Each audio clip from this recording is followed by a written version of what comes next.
Long ago, in a kingdom of towering palaces, golden gardens, and marble halls filled with silence and power, there lived a mighty king, and beside him stood a minister unlike any other, a man known for his wisdom, his calmness, and his strange understanding of life.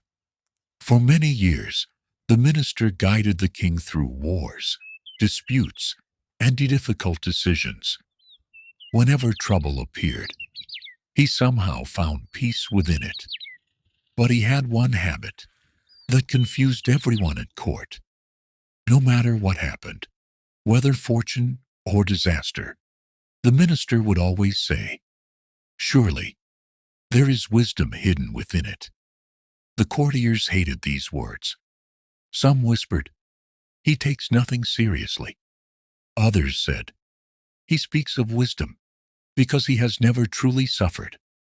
But the minister never argued. He only smiled calmly. One warm afternoon, the king was walking through the royal garden. Fountains flowed softly. Birds sang among the trees. Servants carried silver trays through the palace paths. The king held a sharp knife in his hand, cutting ripe fruit as he walked. Then suddenly, his hand slipped. The blade struck deep, and one of his fingers was severed. The king cried out in pain. Servants rushed forward in panic. Physicians came, running through the garden. The bleeding was stopped, but the finger was gone forever. The king's heart filled with rage. At that moment, the wise minister stepped closer. He looked calmly at the wounded hand and softly said, "Do not grieve, your majesty. Surely, there is wisdom hidden within this as well." For a moment, the garden fell silent.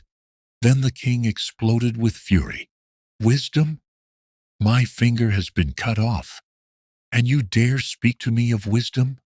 Blinded by anger, the king ordered the guards, "Throw him into prison." The guards seized the minister. Yet even then, the wise man showed no fear. As he was led away in chains, he bowed respectfully and said, "Surely, there is wisdom in this too." Several days later, the king rode deep into the forest on a hunting journey. The hunt became wild and fast. A deer leaped through the trees, and the king chased after it without thinking. Faster, deeper, farther into the forest, until suddenly he realized he was alone. No guards, no soldiers, no path back. Then, shadows began moving between the trees.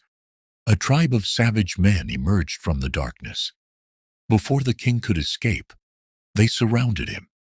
The tribesmen grabbed him roughly and shouted with joy, "Tonight, we offer him to the gods." Fear gripped the king's heart. For the first time in many years, the mighty ruler trembled. The tribesmen dragged him beside a great fire beneath the darkening sky. Drums echoed through the forest. The ritual sacrifice was about to begin. But just as they prepared him, one of the tribesmen suddenly froze. He stared at the king's hand, then shouted, "Wait! This man is imperfect." The others gathered around, and then they saw it. The missing finger. Their leader frowned deeply. The sacrifice must be whole and flawless. He stepped back in disgust. This man cannot be offered. And just like that, the king was released, shaken, and overwhelmed with relief. The king returned to the palace. Immediately, the very first command he gave was, "Bring the minister to me at once." When the wise minister entered the royal hall, the king embraced him tightly. Then he said, "Now I understand your words. If my finger had not been cut, I would not be alive today." The king fell silent for a moment, then quietly asked, "But tell me, What wisdom was hidden in your imprisonment? The minister smiled gently and answered, If I had not been imprisoned, I would have accompanied you into the forest. He paused, and since my body is whole and unharmed, they would have sacrificed me instead. The king stood speechless, and on that day, he finally understood that many events which first appear painful, cruel, or unfair may secretly carry a hidden blessing that only time can reveal. And from that day forward, the king respected the wisdom of his minister more than ever before. Sometimes, what we call a misfortune today may become our salvation tomorrow.